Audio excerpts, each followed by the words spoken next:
Dans la vie, les apparences peuvent être trompeuses.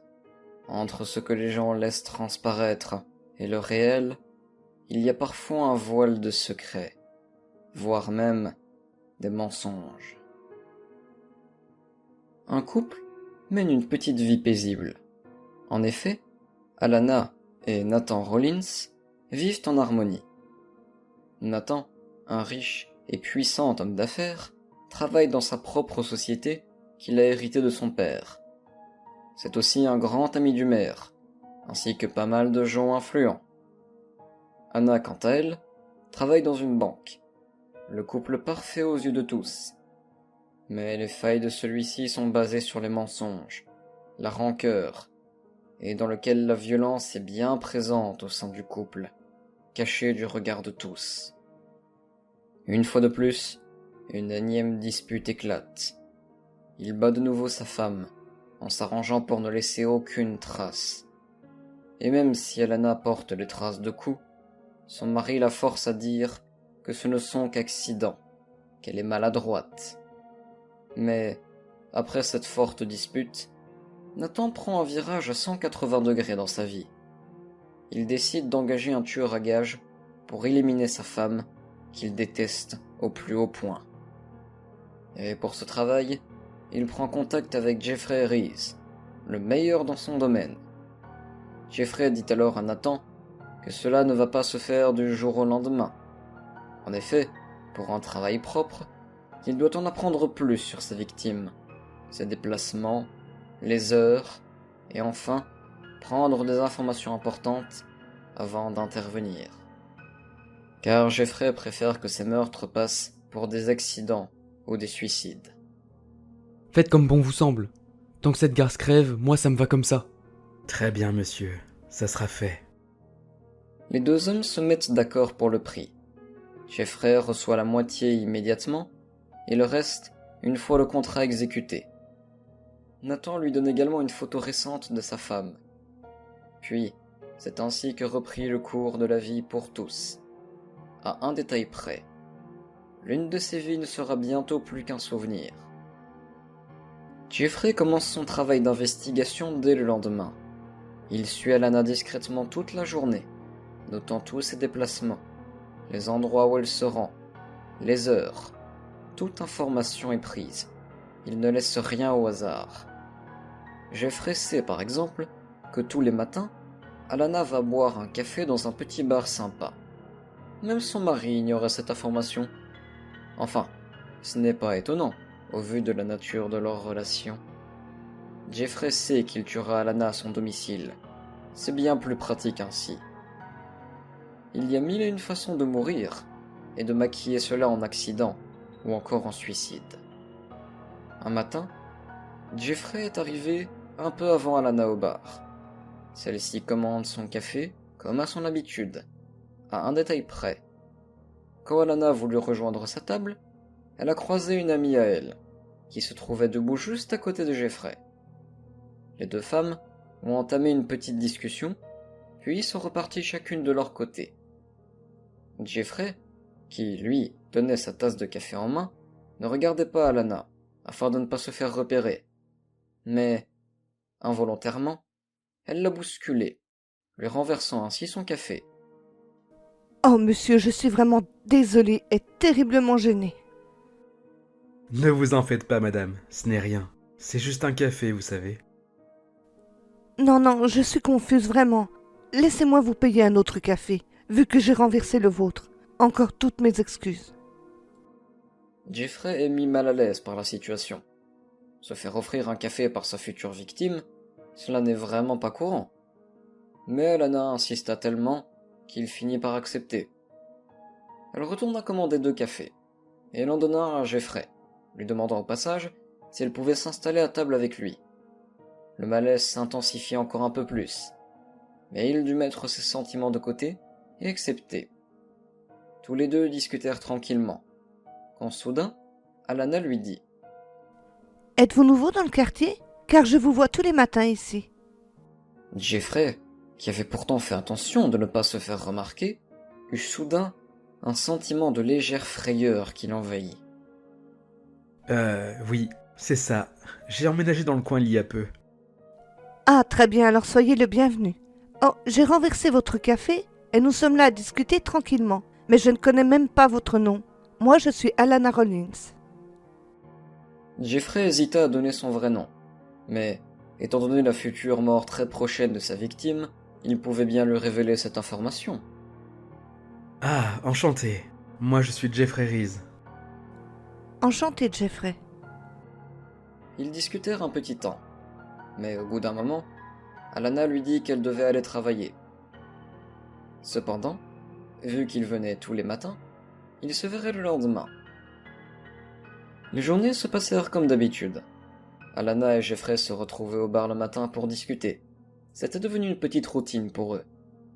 Jeffrey était bien plus à l'aise avec la situation. Au fil de leur discussion, une nouvelle amitié naissante se faisait ressentir entre les deux.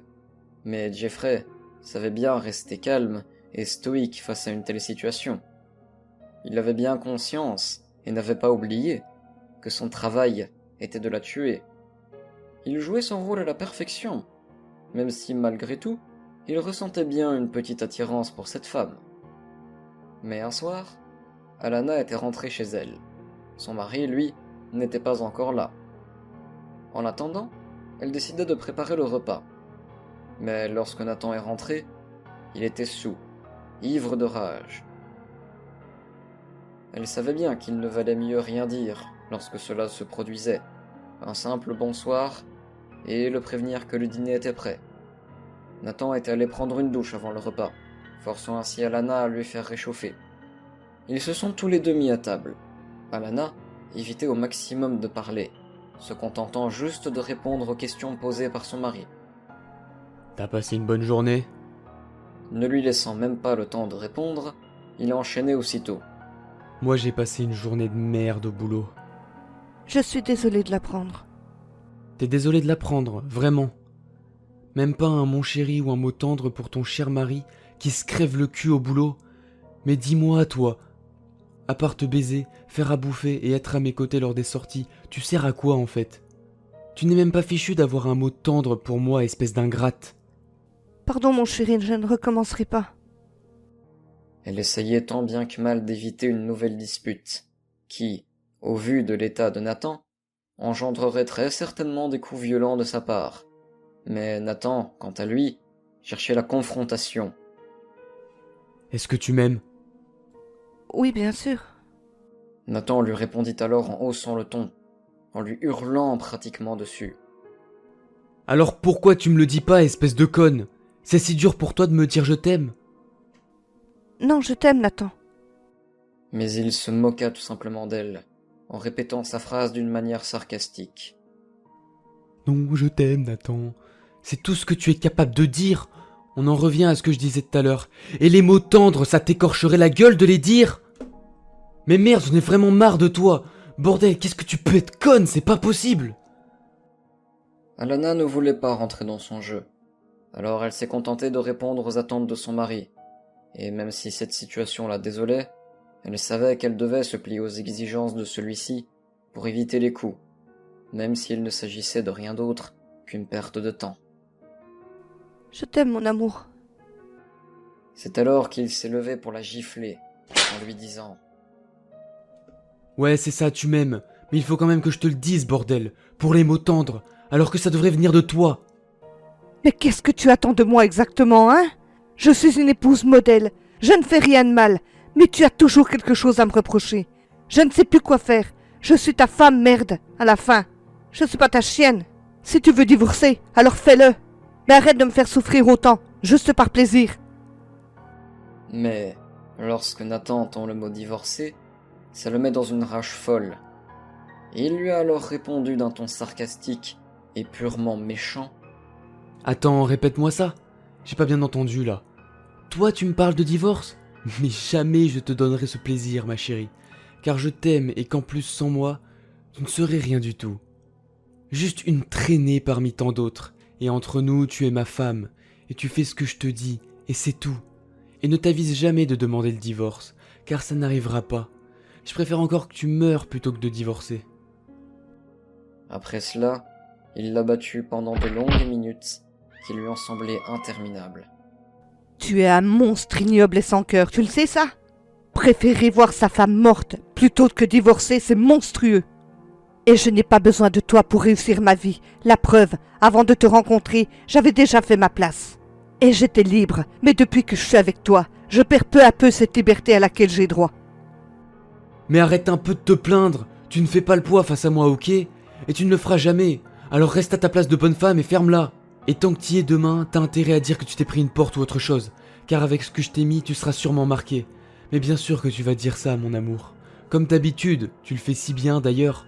Oui, car t'es maladroite. Ah, au fait, demain je pars en déplacement à Vienne, pendant 15 jours. Alana a préféré se taire et décida d'aller se coucher. Le lendemain matin, elle constata effectivement qu'elle portait les traces de coups de la veille, qu'elle décida de camoufler comme elle le pouvait, avec du maquillage. Mais cela se voyait malgré tout. En arrivant au bar, Jeffrey a tout de suite remarqué que quelque chose n'allait pas. Bonjour Alana. Waouh, mon Dieu. Tout va bien? Mais que s'est-il passé? C'est ton mari qui t'a fait ça? Ah non, ne t'inquiète pas, c'est rien. Je me suis juste pris la porte car je suis un peu maladroite. Non, attends Alana. C'est des traces de coups, ça. Ne me dis pas le contraire, je le vois bien. Non, t'inquiète pas, tout va bien. Pourrais-tu aller commander les cafés, s'il te plaît? Oui, ne bouge pas, j'y vais tout de suite. Alana le remercia. Quand Jeffrey est arrivé avec les cafés, il a bien constaté qu'elle n'allait pas bien, et il décida de l'emmener à l'hôpital. En se présentant à l'accueil, il donna un faux nom. Il se présenta comme un simple ami d'Alana. Le médecin demanda à Jeffrey s'il pouvait rester pour la nuit avec elle, car elle refusait de rester en observation. De plus, son mari était absent. Jeffrey accepta, et ils rentrèrent donc directement chez Alana. Je suis désolée que le médecin t'ait demandé de passer la nuit ici à me surveiller. Mais si tu veux rentrer chez toi, tu peux. Ça va aller. Oh que non, je reste avec toi. Ordre du médecin. Désolé, mais tu n'as pas le choix. Alana donna des draps et couvertures pour Jeffrey, qui dormit sur le canapé. Tous les deux se mirent au lit, chacun de leur côté.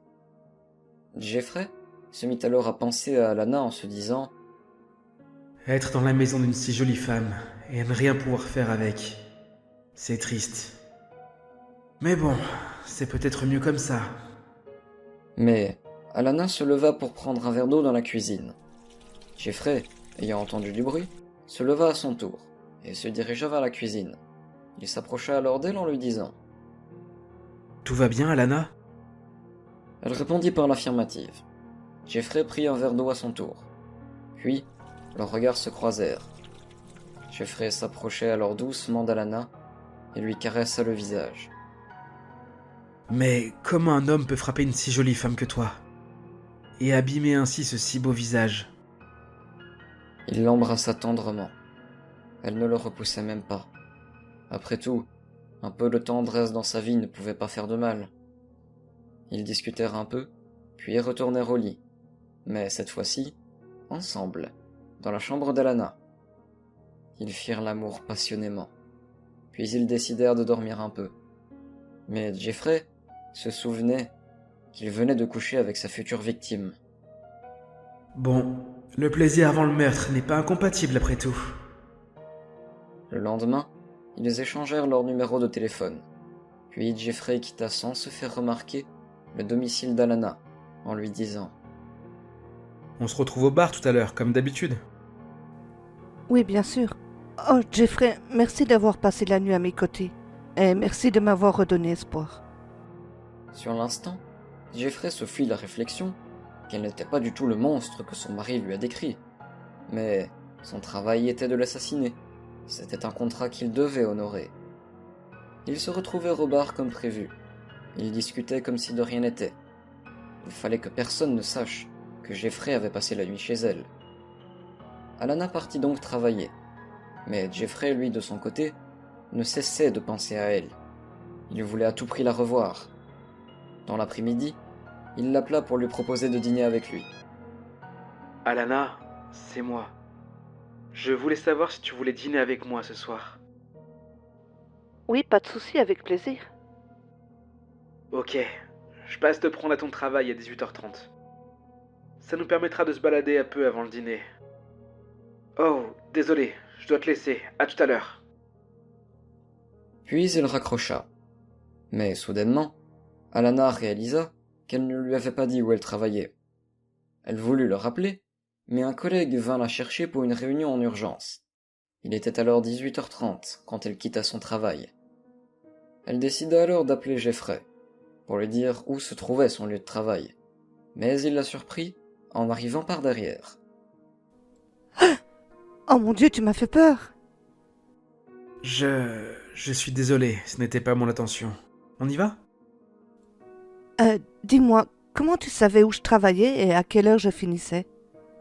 Bah, tu me l'as sûrement dit et tu ne t'en souviens plus. Allez, viens vite, on va se balader. Alana fut surprise sur l'instant, mais elle n'y prêta pas plus attention que ça. Ils firent donc cette petite balade, tout en discutant. Ensuite, ils allèrent manger dans un restaurant chic, dans lequel personne ne connaissait Alana. C'était plus prudent. À la fin du repas, Jeffrey raccompagna Alana chez elle, quand il lui dit « Tu veux entrer prendre un dernier verre? Il accepta. En fait, il espérait tant qu'elle lui propose ce dernier verre. Puis tout à coup, Jeffrey prit Alana dans ses bras et l'embrassa tendrement. La passion qui les animait les conduisait directement dans la chambre d'Alana, où ils firent de nouveau l'amour. Ils passèrent la nuit ensemble, et Jeffrey repartit discrètement le lendemain matin, recommençant ainsi le petit rituel de la veille, le rendez-vous au café, comme si de rien n'était. Le courant passait plutôt bien entre eux, sans compter qu'il la rendait heureuse. Ils se voyaient à présent tous les jours. Jeffrey passait ses nuits à ses côtés. Mais Nathan, le mari d'Alana, devait revenir de Vienne dans une semaine. Pendant la journée, Jeffrey se rendit compte qu'il ne pouvait plus se mentir à lui-même. Il était tombé amoureux d'Alana. Ce n'était pas prévu au programme. Mais l'amour ne se commente pas. Jeffrey l'invita donc de nouveau au restaurant. Ils discutèrent, échangeant au passage quelques câlins, puis ils décidèrent de rentrer chez Alana. Comme d'habitude, ils firent l'amour passionnément, échangeant des petits « je t'aime » comme le font tous les couples. Mais tout à coup, Jeffrey eut comme un blocage. Il se sentait mal à l'aise. Que se passe-t-il? Est-ce que tout va bien, chérie? Ai-je fait quelque chose de mal? Jeffrey décida alors de tout lui avouer. Et pour la première fois de sa vie, il ne se sentait pas capable d'honorer un contrat. Écoute mon amour, j'ai quelque chose de très important à te dire. Tu vas certainement pas me croire. Mais bon, je me lance quand même. J'ai été engagé par ton mari pour te tuer. Alana, sur le coup, ne prit pas au sérieux cette révélation. Il laissa échapper un sourire, persuadé que c'était un jeu. Je te jure, Alana, c'est la vérité. Je ne te mentirai jamais, et tu le sais. Alors, je t'en prie, crois-moi. Arrête de rigoler là-dessus, chérie, ou tu vas tout gâcher. J'ai envie que ce moment ne s'arrête jamais. Ok, très bien, tu ne me crois pas. Alors écoute. Tu te rappelles l'autre jour, nous sommes allés nous promener avant d'aller dîner. C'est la fois où je t'ai attendu à ton boulot. Tu as été surprise que je sache où tu bosses. Et à l'heure exacte où tu finissais. Je le sais parce que je t'ai suivi pendant des semaines.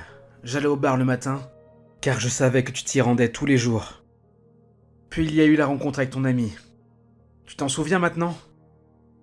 C'est le jour où tu as renversé le café sur moi. Merde, Alana, crois-moi, je te dis la vérité. Ton putain de mari m'a engagé pour te tuer. Si c'est une blague, elle est pas drôle, d'accord? Tu ne sais pas comment est Nathan. C'est un monstre. Je t'en supplie, ma chérie, crois-moi. Je te dis la vérité, il faut que tu me crois maintenant. Alana s'est énervée. Elle qui voyait en Jeffrey l'homme qu'elle avait toujours rêvé d'avoir. Oh bon sang, comment j'ai pu te faire confiance? En fait, tu es aussi pourri que mon taré de mari. Et au fait, ça t'arrive souvent de baiser avec les femmes que tu vas tuer ensuite? Sors d'ici tout de suite. Non, attends ma chérie, je vais tout expliquer. Mais Alana très en colère, lui coupa la parole. Ne m'appelle plus jamais ma chérie, est-ce que c'est clair? Alana voulait que Jeffrey parte de son domicile, mais ce dernier voulait tout lui expliquer en détail, et notamment les sentiments qu'il éprouvait pour elle. Jeffrey haussa le ton, car il ne voulait pas perdre Alana. Tu veux bien te taire et m'écouter, s'il te plaît? C'est vrai qu'à la base, je devais te tuer. Mais, entre-temps, je suis tombé amoureux de toi. Je sais que ce n'était pas au programme, mais... c'est comme ça, je n'y peux rien. Je t'aime et je veux pas te perdre. Merde, Alana. Je t'aime comme un dingue. Tu ne le vois donc pas? Et pour répondre à ta question... non, je ne baisse pas mes victimes avant de les buter. Mais... je n'étais pas amoureux d'elle. Tandis que toi, si... Alana fut tellement surprise qu'elle ne savait plus trop quoi penser, ni répondre. Alors que vas-tu faire de moi maintenant? Je veux que tu me répondes franchement. Tu vas me tuer? C'est ça? Je ne vais pas te tuer. Pour moi, tu es la femme de ma vie. Mais il faut trouver un plan. Car ton connard de mari, quand il verra que le boulot n'est pas fait, il engagera quelqu'un d'autre à ma place. Et lui, il n'hésitera pas une seconde à te tuer. J'ai un plan. Je lui dis que je t'ai tué. Je lui montrerai une photo de ton faux cadavre. Et ensuite, on part ensemble. Et le tour est joué. Mais Alana, folle de rage d'apprendre tout cela, eut une autre idée en tête. Non, j'ai une bien meilleure idée. Avec la tienne, je devrais me cacher pour le reste de ma vie. Et il en est hors de question. Si j'ai bien compris, tu es un tueur à gages, n'est-ce pas? Oui, mais laisse-moi t'expliquer. Mais elle lui coupa la parole en disant Pas besoin d'explication. Combien t'as payé mon ordure de mari pour m'assassiner, hein? Je t'en donne le double, mais je veux participer moi aussi. Après tout, il m'a tellement fait souffrir que j'ai bien mérité ma vengeance. Je ne veux pas de ton argent, mon amour. Tout ce que je veux, c'est ton bonheur. Et partager le reste de ma vie avec toi. Tuer quelqu'un, c'est pas si facile que ça, tu sais. Alors, tu as meilleur temps de demander le divorce. Je ne peux pas, il me tuerait. Arrête, ma chérie. Tu te fais des films, là, mon amour. Alana sortit l'enregistrement qu'elle avait pensé à faire depuis quelque temps. Ah ouais? Tu es vraiment sûr de toi? Alors écoute ça, et tu verras. Je l'ai enregistré la veille avant qu'il parte à Vienne. Le lendemain est le jour où tu m'as emmené à l'hôpital. Alana lui passa l'enregistrement complet. Et ne t'avise jamais de demander le divorce, car ça n'arrivera pas. Je préfère encore que tu meurs plutôt que de divorcer. Jeffrey était sous le choc. Oh merde, je suis désolé. T'as vraiment vécu un vrai calvaire avec cet enfoiré. Ok, je suis d'accord. Mais on fait passer ça pour un accident ou un suicide. Mais, avant d'envisager le meurtre, Jeffrey proposa à Alana d'aller voir la police. Et elle lui expliqua que son mari contrôlait pratiquement toute la ville, que cela donc serait peine perdue. Non, un suicide, ça ne marchera pas. On prend l'option accident. C'est le mieux qu'on a à faire. Les voilà tous les deux à planifier le meurtre parfait pour se débarrasser une bonne fois pour toutes de l'ignoble monstre qu'est Nathan Rollins. Tout était fin prêt pour le retour du mari d'Alana, qui était prévu pour le soir. Jeffrey dit à Alana Tu es prête, mon amour? Tu te souviens bien de ce que tu as à faire? Oui, mon chéri, je le suis. J'ai un peu peur, je te l'avoue. Ne t'inquiète pas, ma puce. Je serai caché pas loin de toi. Et je serai prêt à intervenir si cet enfoiré veut encore te frapper.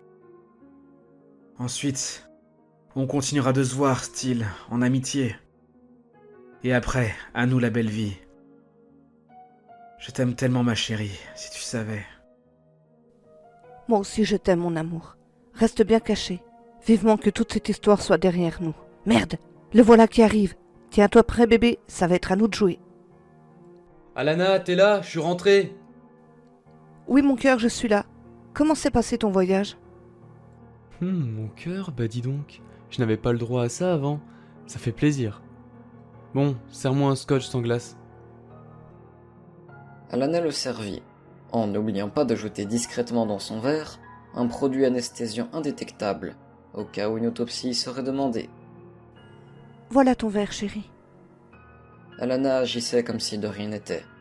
Elle jouait son rôle à la perfection. Le produit que lui a donné sa femme commençait à faire effet. Effectivement, au dernier moment, elle a décidé d'augmenter un peu la dose, sachant que son mari était tout de même assez costaud. Et toi alors, qu'as-tu fait pendant ces 15 jours? Laisse-moi deviner, t'as rien branlé, je suppose. Comme d'habitude. Je crois que le voyage m'a un peu fatigué. Je me sens pas très bien. Mais réponds-moi. Oh, mais si, chérie. Tu te souviens que je travaille quand même. Cela ne t'a pas échappé. J'ai fait ma vie comme d'habitude. Et j'ai aussi fait la connaissance d'un homme très gentil, lui. Attends, quoi? T'as rencontré un mec pendant mon absence? Mais c'est quoi ce bordel? Tu me fais quoi là au juste? T'as pas couché avec lui quand même, sinon tu sais que je te tuerai sans hésiter, sale conne. Et d'abord, c'est qui ce mec, hein? Je le connais? Anna lui coupa la parole. Oh oui, tu le connais même très bien, vu que tu l'as engagé pour me tuer, sale pourriture. Jeffrey Reese, ça y est, la mémoire te revient maintenant, espèce de connard. J'en reviens pas que tu aies voulu me faire tuer. Oh déjà, tu me parles pas comme ça, ok? À moins que tu aies de nouveau envie de t'en prendre plein la gueule. De deux, comment t'es au courant pour Jeffrey Reese? Réponds, magne-toi vite, avant que je m'énerve. Oh mais... Je suis fatigué. Jeffrey sortit alors de sa cachette pour s'adresser directement à Nathan. Salut abruti. Alors de 1, tu fermes ta gueule. De 2, tu ne lui parles pas comme ça. Ou sinon, c'est moi qui vais m'énerver. Et je te garantis que t'en as pas envie. On s'est rencontrés par hasard, Alana et moi. Et on est très loin de ce que tu m'as décrit d'elle. Ah oui, au fait, si tu te sens mal, c'est normal. Elle t'a drogué. Mais t'inquiète pas. Elle t'a inoculé un produit indétectable. Pas mal pour une femme soi-disant idiote, hein?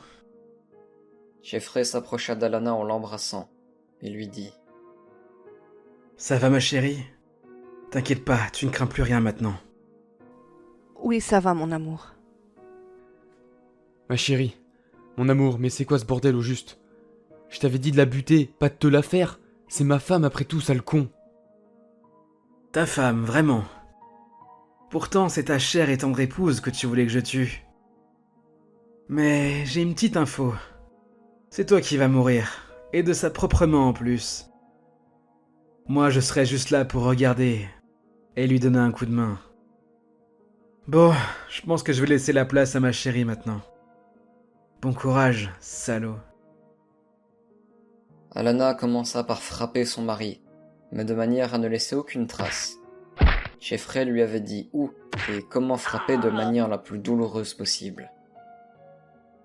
Nathan tentait de calmer sa femme, qui était alors folle de rage, qui ne l'écoutait même pas, et il se contenta de lui dire « Tu m'as fait souffrir pendant toutes ces années, où tu me battais, tu m'humiliais, et ça, sans relâche. Maintenant, c'est à moi de me venger, c'est à moi de m'amuser. C'est bizarre quand même la vie, tu ne trouves pas? Quelle ironie du sort. Tu voulais me faire tuer, alors qu'en fait, c'est moi qui vais t'ôter la vie. Et le pire, c'est que ça passera pour un accident. Pas mal pour soi-disant une femme vraiment conne. Eh oui, karma de merde. Maintenant, crève, ordure !» Jeffrey et Alana portèrent le corps de Nathan en haut de l'escalier. Celui-ci pouvait voir tout ce qu'il se passait, mais il était à présent incapable de réagir. Les deux amants le poussèrent de manière à ce que la mort passe pour un accident. Ils nettoyèrent toutes les empreintes, toutes les traces de Jeffrey. Et c'est ainsi que Nathan fut retrouvé en bas de l'escalier, mort. La police a classé le dossier en accident domestique.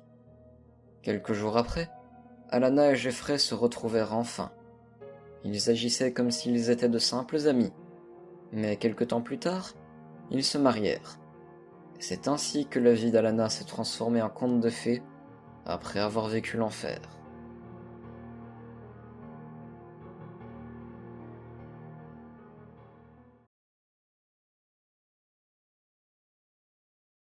Je m'appelle John Warwick. Je suis tranquille sur mon voilier, à naviguer au gré de mes envies sur un magnifique lac. avec pour seule compagnie ma caméra sport, que j'emmène partout avec moi. Elle est, comment dire, un peu comme ma confidente. Enfin, vous voyez le truc, quoi. Je décide de plonger pour me baigner avec ma caméra, pour ne pas changer. Je suis sous l'eau, j'admire la surface de celle-ci qui se reflète sur le soleil. Mais tout à coup, je vois 3 flashs verts illuminer le ciel.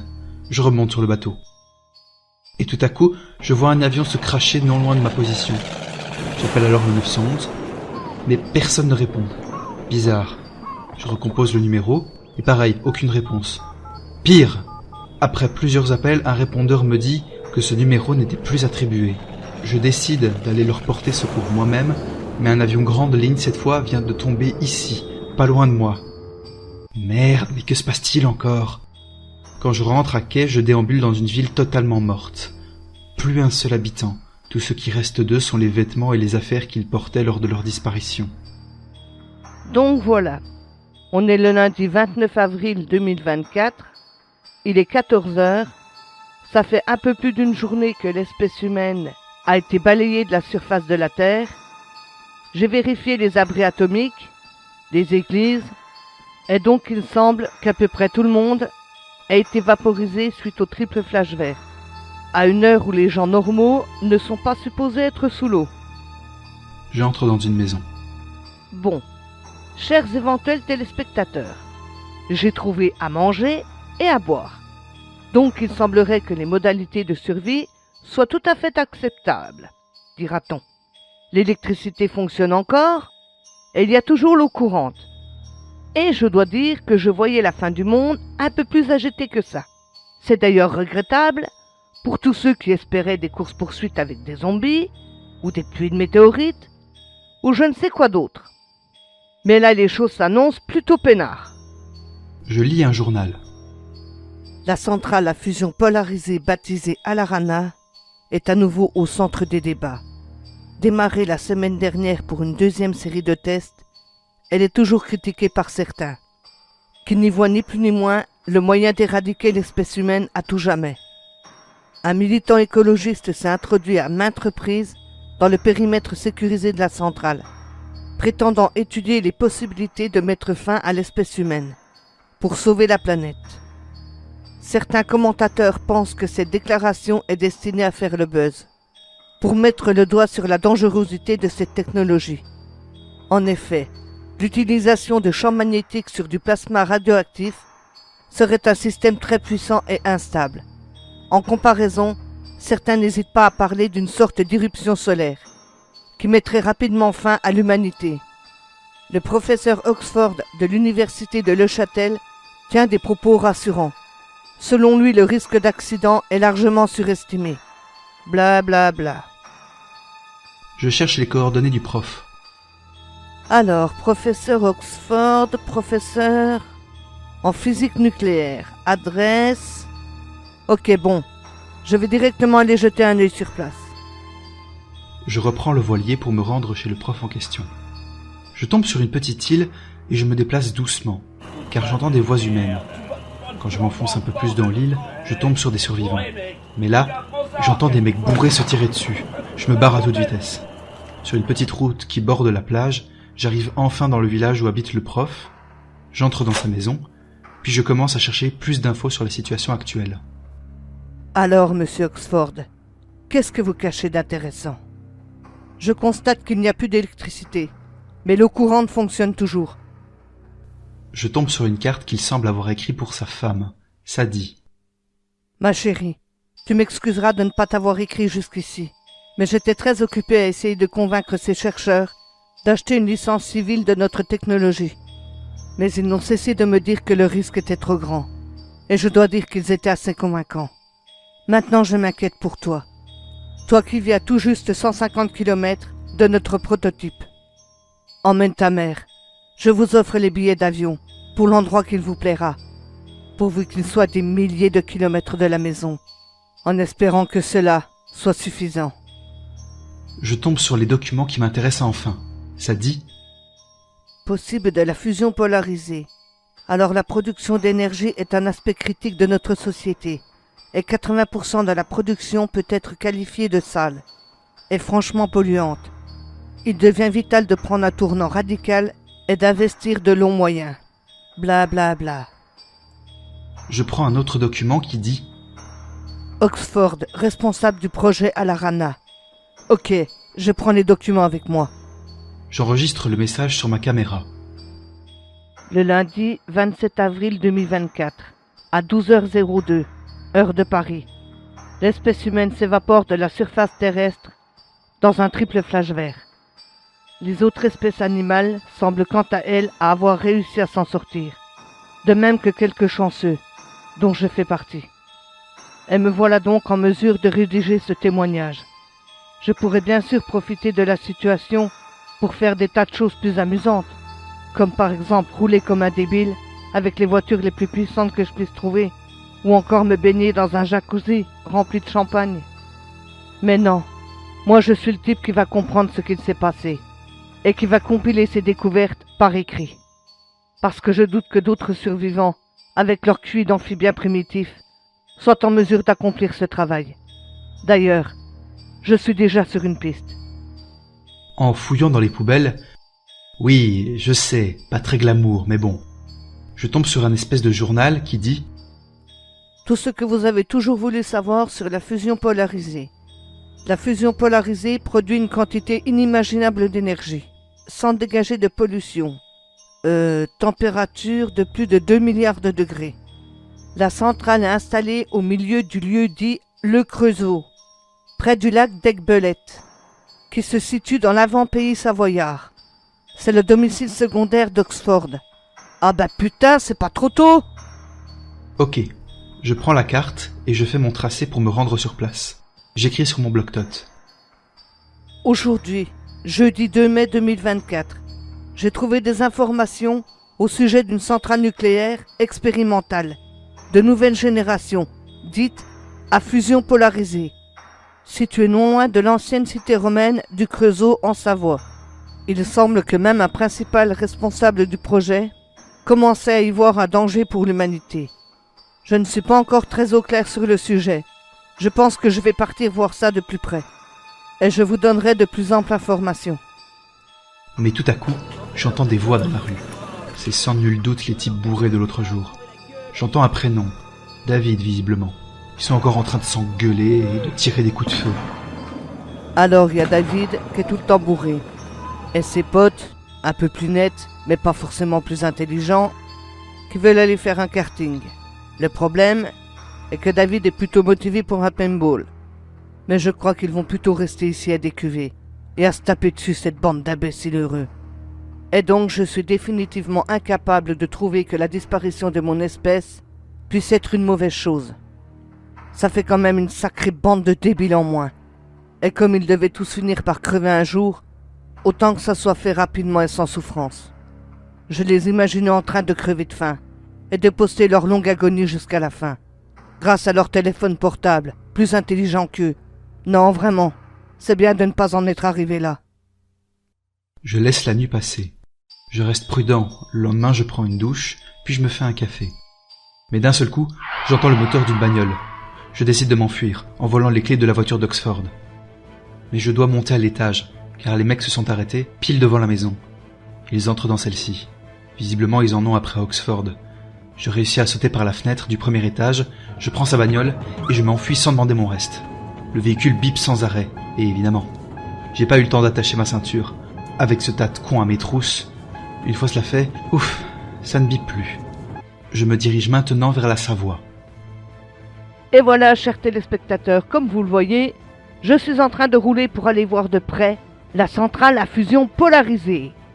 Donc le trajet se déroule bien, malgré tous les cadavres de véhicules qui jonchent la route. À vrai dire, c'était bien plus emmerdant au temps où il y avait un abruti au volant de chaque véhicule. Là, les choses sont bien plus prévisibles, même s'il faut slalomer un peu. Mais c'est bien agréable de ne pas être entouré de connards. Je continue donc mon petit bonhomme de chemin. Arrivé au panneau danger radioactivité, je stoppe la voiture, je prends mes affaires et me voilà parti à la recherche de cette fameuse centrale. Et tout à coup, je tombe dessus. C'est fascinant et gigantesque à cette distance. Je suis vraiment très près là, mais très vite, j'entends de nouveau des tirs. Je m'enfuis en courant, Au bout d'un moment, je tombe sur un tas de vêtements, ainsi qu'une caméra que je saisis au passage, qui se trouve au bord du chemin que j'avais emprunté. Je regarde celle-ci, où un type avec d'énormes lunettes assez bizarres s'exprime. C'est Oxford. Il dit: Bien, voilà. Pour compléter mes recherches sur la manière dont cette centrale serait en mesure d'éradiquer l'espèce humaine, voici quelques images tournées sur le vif, dans le périmètre interdit de la centrale. Nous sommes le lundi 27 avril 2004, et il est 12h02. En regardant les images, je vois les 3 flashs verts. Puis tout à coup, l'homme s'effondre au sol, mais quand la caméra percute celui-ci, je ne vois plus que les vêtements de Oxford, comme vu précédemment en ville. Le gars, lui, avait littéralement disparu. Je prends la caméra, fouille son pantalon, et j'y trouve des clés, ainsi qu'un portefeuille. Je les prends et je quitte les lieux. Je parcours la forêt pour me retrouver au bord d'une route. Un véhicule noir est stationné à côté d'un transformateur. Je vérifie si tout est ok. En ouvrant la portière, je constate que les clés sont sur le contact. Bingo, c'est bien celle d'Oxford. J'ai trouvé son adresse secondaire, dans la boîte à gants. Je prends la voiture et quitte rapidement les lieux. C'est bon, pas de bip-bip d'assister de mes deux. Ok, c'est déjà ça. Je prends la route, puis je continue jusqu'à ma destination, qui n'est autre que le domicile de l'homme à la caméra. Donc, je suis arrivé chez le type aux grosses lunettes à la con, ici, au Creusot, dans le canton de la Savoie. Et depuis là, non loin de ce petit chalet, je devrais trouver un point de vue dégagé sur la centrale à fusion polarisée. En me baladant, j'ai trouvé les deux, non loin du chalet. J'ai une vue imprenable sur la centrale. Je ne sais pas encore trop à quoi ça va bien pouvoir me servir, mais bon, seul l'avenir nous le dira. Enfin, me le dira, vu que presque tout le monde a été complètement vaporisé.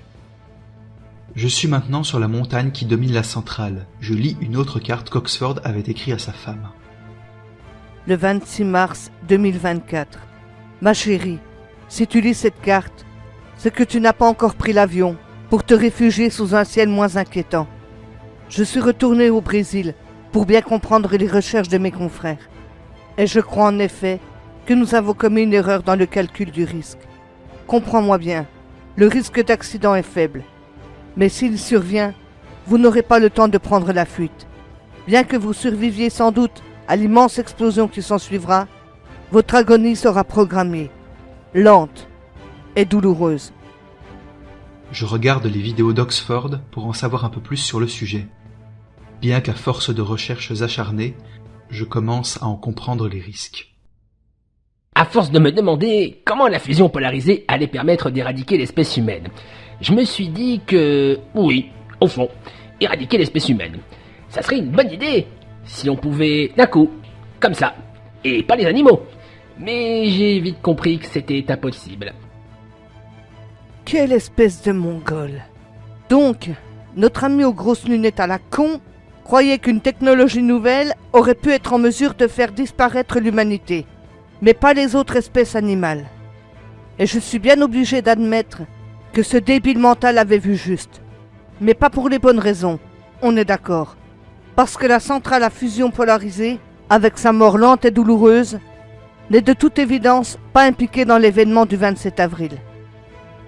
J'ai trouvé un bouquin sur les crop circles, ça me paraît digne d'intérêt. Alors je le parcours brièvement, puis je trouve un marque-page. C'est un dépliant qui parle que des ossements de dinosaures ont été trouvés dans le coin. J'ai trouvé un groupe électrogène dans le garage. Je l'ai mis en route, histoire de profiter un peu de lumière. Le soir venu, je ne risque rien, je suis perdu au milieu de nulle part. Je décide à nouveau de feuilleter le livre sur les crop circles. Tout à coup, je tombe sur un truc intéressant. Cette magnifique formation est apparue il y a peu, dans la région de Stonehenge. Des mathématiciens prétendent y avoir décrypté la date du 27 avril 2024, 12h02. La date et l'heure exacte où tout ça s'est produit. Je referme le livre, convaincu d'une chose. Et si tout cela n'était pas dû au hasard? En parallèle, je continue mes recherches. Le samedi 5 mai 2024, j'ai enfin découvert, encodé dans un crop circle, une date qui semble démontrer que les extraterrestres sont bel et bien responsables de ce qu'il s'est passé, même si je n'ai aucune certitude quant à leurs intentions. Ont-ils voulu avoir le champ libre pour piller nos ressources? Sinon ont-ils agi pour le bien de notre planète? En tout cas, je les remercie d'avoir lancé leur rayon mortel à un moment si opportun, de m'avoir fait cadeau de ce nouveau monde, retourner à l'âge des dinosaures. Je refais une petite vidéo de mes dernières trouvailles. Bon, eh bien, je suis tout ce qui reste de ma race, et je m'appelle... Chier. C'est complètement à chier. Ok, on reprend. Donc, si vous pouvez me voir et m'entendre, c'est que vous avez compris le fonctionnement de cette petite merveille de technologie que je tiens entre les mains.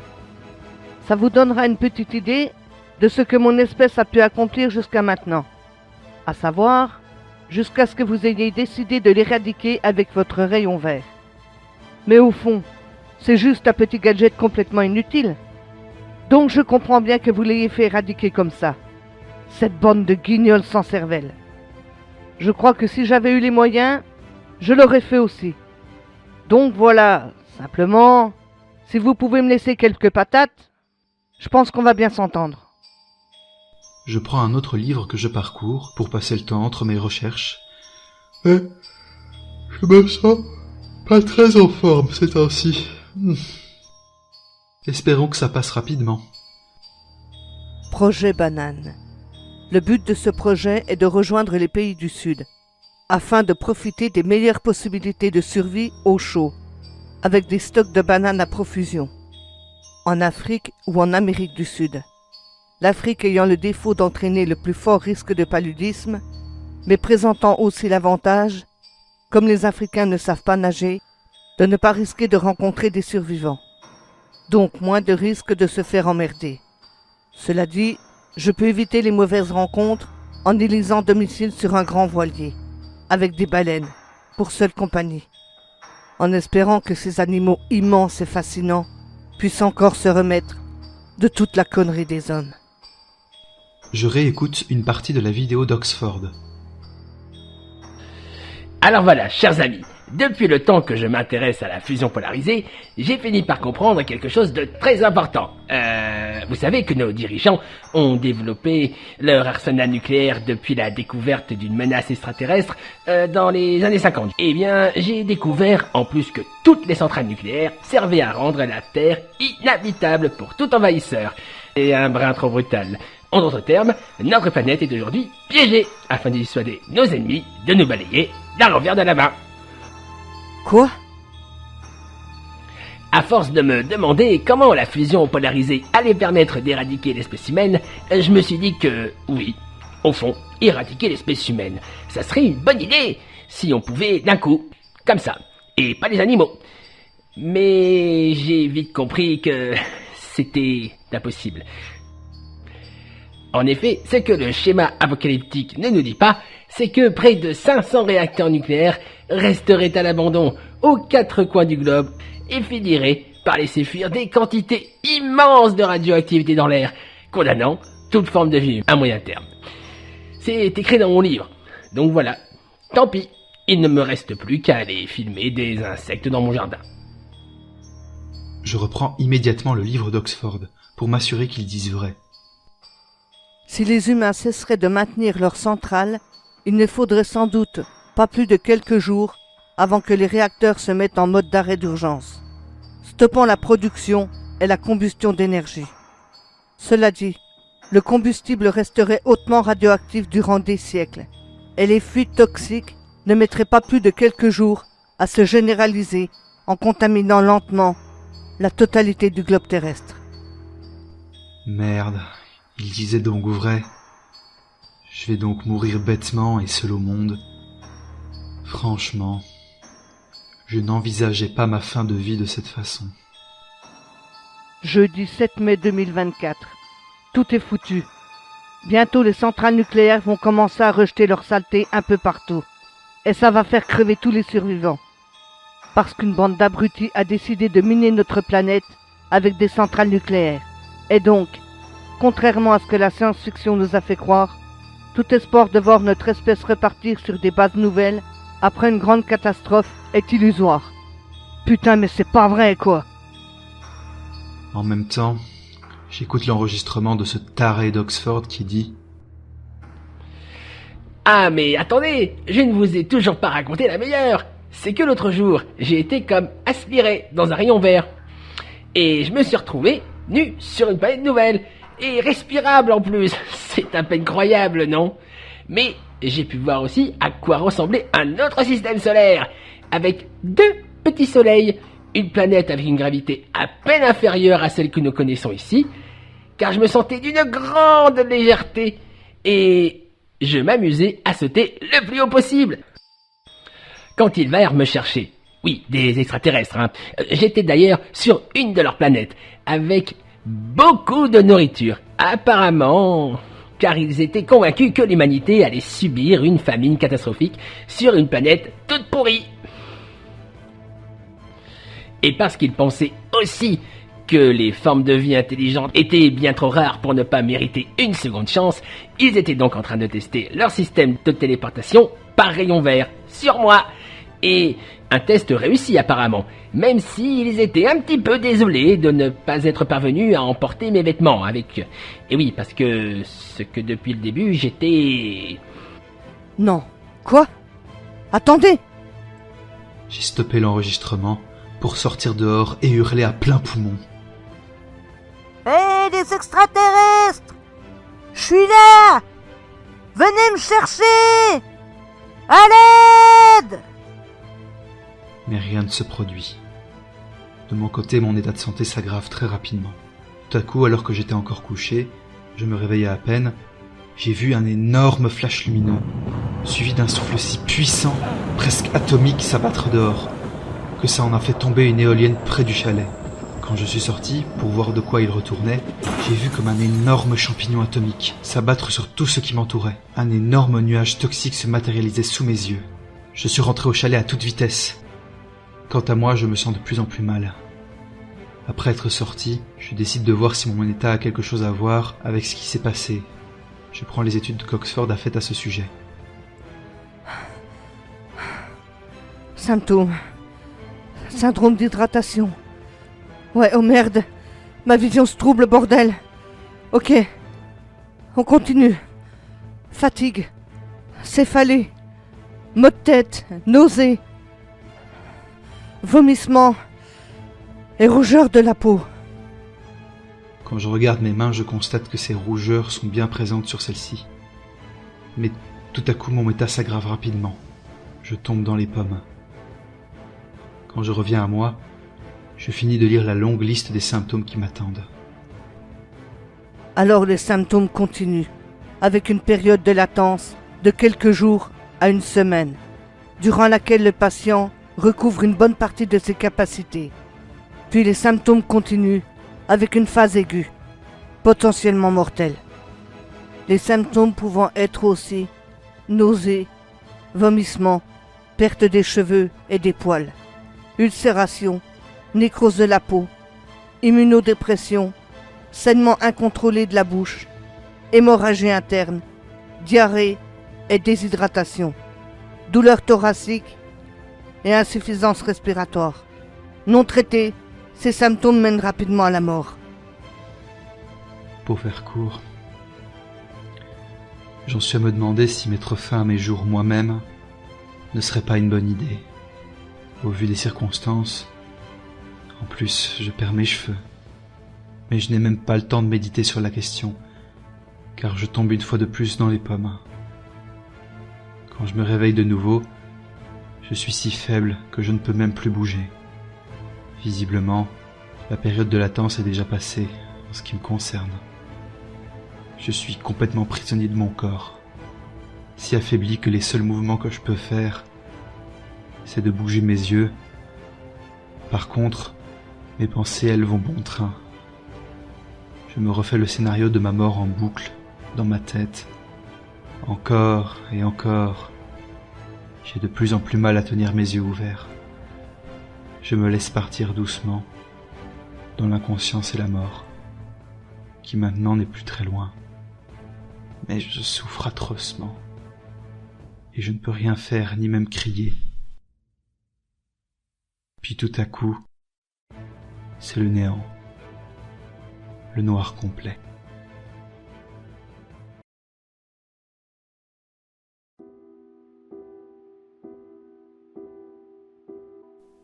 Je m'appelle Nina, j'ai 15 ans, Je rentre dans un nouveau collège que je ne connais absolument pas, vu que mes parents et moi avons déménagé un peu avant l'été. Sans compter que je serai en internat. Cela ne me réjouit pas. Mais je n'ai pas vraiment le choix, car ils travaillent tous les deux. Mon premier jour est assez bizarre, car tout y est entouré par la forêt. Sans compter que la direction de l'établissement ainsi que les profs faisaient comme des groupes. Les étrangers d'un côté, les personnes ayant un handicap quelconque d'un autre, et les personnes dites normales, c'est-à-dire nous, au fond de la cour. Mais je ne comprends pas sur le coup. Une fille de mon groupe, qui m'avait observé tout au long de la sélection, m'a dit plus tard à la récré que c'était normal, qu'on ne devait pas se mélanger avec n'importe qui. Mais pourquoi n'importe qui? Ce sont des gens comme toi et moi. Je ne te suis pas là. Elle me répond froidement. Tu ne dois pas traîner avec ça, c'est tout. Ils ne sont pas fréquentables. Et il faut les éviter comme la peste. J'étais abasourdie par ce que je venais d'entendre. Mes parents m'ont toujours appris à accepter la différence et même d'aider les gens en difficulté. Et je n'allais pas m'en empêcher, sous prétexte que ces gens sélectifs ont visiblement un grave problème de maturité, de respect et de tolérance. Les jours s'enchaînent et se ressemblent. Mais le temps passe, et plus je m'aperçois que c'est de plus en plus difficile pour les autres groupes, constamment rabaissés, critiqués, battus et humiliés. Tout ça au nom de la différence? Non, je ne suis pas d'accord. Je refuse de me soumettre à cette forme d'inégalité qui, à mon goût, n'est que pure discrimination. Ce sont des êtres humains eux aussi, et ils ont autant de droits que nous. Pourquoi les qualifier de personnes hors normes de la société? Au bout de 2 semaines, j'avais déjà pris 4 heures de colle. Mais qu'avais-je fait de mal pour être puni et traité de la sorte? J'avais juste parlé à une personne noire et aidé un jeune avec un handicap physique que d'autres élèves tabassaient sans le moindre remords. Selon eux, je n'avais pas à intervenir, surtout que je ne devais pas leur parler, ni même m'en approcher. Et c'est moi qui me retrouve puni? C'est le monde à l'envers, là. Ce sont les gosses qui ont fait du mal qui devraient se trouver à ma place. Mais j'étais encore bien loin d'avoir tout vu, car non seulement les gosses étaient dans le coup, mais aussi les profs, la direction et même le médecin qui venait en cas de problème. Mais bordel, c'est quoi ce collège de la honte? La nuit, j'avais du mal à dormir, alors je me levais pour me balader un peu, pour pouvoir me rendormir plus facilement. Mais même là, j'arrivais à me faire engueuler. Puis le vendredi soir arrive enfin. Nous pouvions rentrer chez nous. J'ai juste dit bonjour à mes parents, et d'un regard triste, j'ai ajouté « Partons d'ici au plus vite ». C'est à peine si j'avais décroché un mot dans la voiture. Mes parents me demandent si je vais bien. Je leur dis que oui, mais leur demande aussi de rentrer le plus vite possible à la maison. Puis je me mets à pleurer, sans rien pouvoir contrôler. C'était devenu une habitude que j'avais prise, depuis cette fameuse rentrée en enfer. Une fois arrivé à la maison, je monte dans ma chambre, mais mes parents me suivent en me disant « Il faut qu'on parle ». J'étais tellement distante et sans voix sur le trajet du retour qu'ils avaient capté que quelque chose n'allait pas. Je leur ai alors tout raconté, dans les moindres détails. Ils étaient dégoûtés. Ma mère prend la décision d'appeler le collège sans perdre une seconde. Mais on lui a dit que j'étais une enfant à problème. Alors quand ils ont entendu ça, la réponse de mes parents ne se fit pas attendre. Ma fille n'est pas une enfant à problème. Mais bien sûr, ils savaient y faire. Ils ont dit à mes parents que je voyais le mal là où il n'y en avait pas. Mon père prend alors le téléphone et leur dit que je leur avais tout raconté. Évidemment, selon la direction, c'était moi qui avais mal compris le fonctionnement de l'établissement. Je passe mon week-end tranquille à la maison, bien que j'angoissais déjà à l'idée d'être à dimanche soir. Mais malheureusement, celui-ci arrive bien trop vite. De retour au collège, mes parents demandent à parler au directeur, mais celui-ci nie tout en bloc, en disant que le respect est l'une de leurs plus grandes priorités. Ben voyons. Mes parents repartent pourtant l'air convaincus par le beau discours d'un homme complètement et profondément atteint de mythomanie, visiblement pathologique chez lui. Mais 1 heure après, on vient me chercher, car j'étais convoqué au bureau du directeur. Là, il me regarde d'un air menaçant, en me disant que si je continuais mon petit manège à me plaindre comme ça, j'allais avoir de très sérieux problèmes. Ça sonne comme une menace. Évidemment, car c'en était bel et bien. Il me dit aussi que ce qu'il se passe au collège doit rester dans ses murs. Puis arrive l'heure du repas. Mais Antoine, un jeune garçon handicapé d'une main que je connais, car il est mon voisin, s'était fait mal en jouant chez lui. Il avait donc des difficultés pour manger. Mais tout le monde se moquait de lui, au lieu de l'aider. Les gosses, comme les adultes, soi-disant aptes à gérer et diriger un établissement scolaire. Je me suis alors levé pour l'aider. Puis un garçon, Karim, est venu me prêter main forte. Mais c'est là que tout a dérapé. Des insultes racistes pleuvaient sur le pauvre Karim. Ça tombait de tous les côtés. Je le remercie pour son aide. Mais je lui demande d'aller se rasseoir pour mettre fin à son calvaire. Mais moi je suis resté pour aider Antoine. Même si j'en prends plein la gueule. Je m'en fous. J'étais vraiment dégoûtée et détruite par ce système à la con, instauré dans un collège, soi-disant de très haute qualité. Tu parles. On nous y enseigne la haine, le mépris, l'irrespect le plus complet de toutes les valeurs humaines. La nuit, je me balade dans les couloirs, comme à mon habitude. Mais je vois le médecin et 2 autres gars entrer dans la chambre de Karim. Je me cache. J'entends du bruit. Puis peu de temps après, je vois les types le sortir sur un brancard, suivi par le médecin. Je vais immédiatement demander ce qu'il se passe, mais je me fais engueuler comme jamais. On me dit qu'il a l'appendicite et qu'il doit se faire opérer, qu'il sera de retour dans quelques jours. Mais je n'en crois rien. 2 jours plus tard, c'est là que je vois les parents de Karim en pleurs dans le couloir. Je ne comprends pas ce qu'il se passe. Alors je leur demande s'il y a eu un problème avec son opération, mais ils ne comprennent pas ce que je veux dire. Ils me racontent que leur fils est décédé suite à une chute d'un arbre dans lequel il jouait ce matin. Et comme d'habitude, vu que c'est un accident, il n'y aura pas d'enquête de police, ou seulement une petite et rapide, histoire de classer l'affaire rapidement. Mais je leur explique ce qu'il s'est réellement passé exactement. Évidemment, ils sont sous le choc. Ils ne me croient donc pas. Mais pourtant. Mais au fil du temps qui passe, je remarque que le Toubi et les 2 mecs allaient dans les chambres d'enfants qui avaient fait un petit dérapage, aussi minime soit-il. Mais comme par hasard, on ne revoit jamais ces enfants. On nous ment en disant qu'ils ont changé d'école ou encore déménagé. Mais je sais que quelque chose ne va pas. Quelques jours plus tard, Antoine m'appelle un soir dans la forêt. Mais j'ai beaucoup de peine à l'entendre et le voir, tellement il s'est fait discret. Je le comprends. Je fais style de rien et me dirige vers lui. Je connais Antoine. Je sais qu'il ne ment pas quand il me dit qu'il a reçu des menaces de mort. Je lui demande pourquoi. Il me répond qu'il sait tout au sujet de Karim, car il était là, caché. Il s'est fait frapper par 2 adultes. Il me dit aussi qu'il y avait du sang partout. Je lui demande de me montrer où ça s'est passé. Il me montre. Là, je suis sous le choc. Il y a des traces de sang au sol. Mais tout à coup, on entend les voix des 2 types en question, et d'un jeune qui hurle. Je demande à Antoine de filer sans faire de bruit. Il le fait, et réussit son coup. Ok, un problème de moins à gérer. Je filme avec mon téléphone portable, pour voir ce qu'ils vont faire. En fait, j'espérais qu'Antoine se soit trompé, mais malheureusement non. Les mecs commencent à frapper le pauvre gosse, en le bâillonnant, pour masquer les cris et les pleurs. Là, je suis à bout de nerfs. Je n'en peux plus. Alors, dans un acte complètement irréfléchi de ma part, je tente de les stopper. Mon téléphone tombe au sol. Il filme toujours. Mais je prends à mon tour une bonne raclée. Les mecs s'étaient détournés du jeune pour me frapper moi. C'était mieux ainsi. À quoi bon vivre dans un monde aussi pourri que celui-ci? Quoi que je fasse pour aider les autres, ça échoue. Je me réveille doucement à l'infirmerie, mais j'entends dire que le directeur était venu interrompre les gars, en leur disant qu'il fallait se méfier, car j'étais une fille à problème. Ils ne pouvaient pas me tuer, sinon mes parents auraient fait un scandale.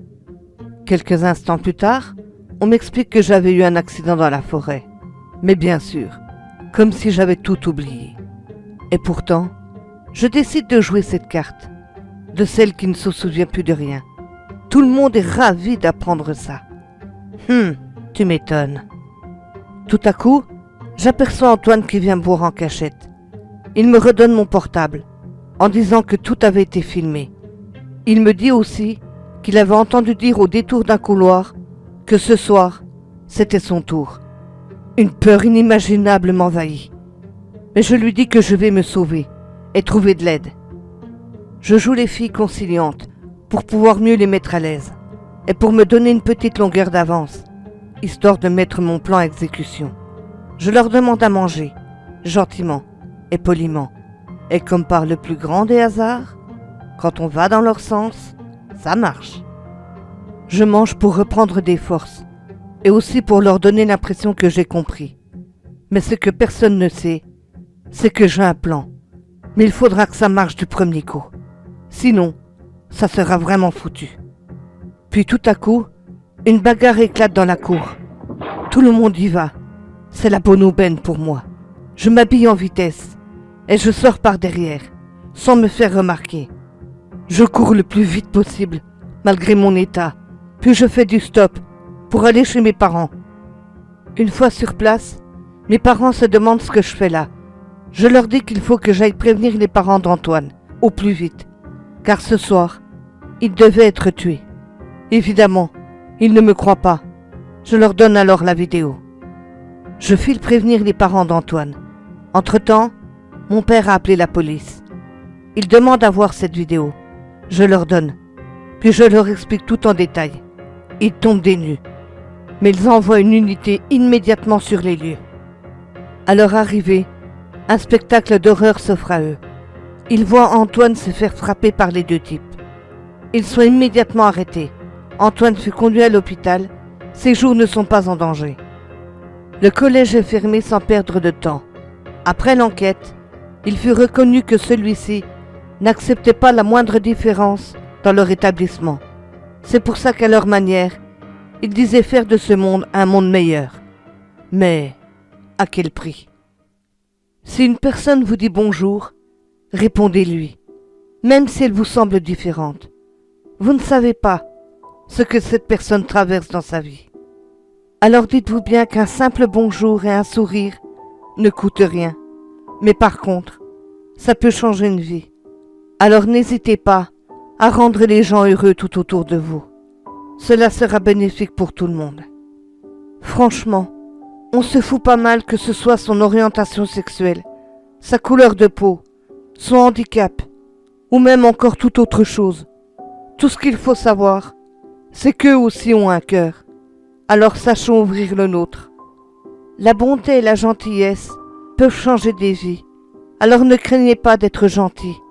Même si la vie vous a offensé, il y aura quelqu'un qui sera gentil avec vous en retour. Je crois sincèrement qu'il y a sur terre plus de bonté qu'il y a de méchanceté. Tout du moins, je l'espère en tout cas.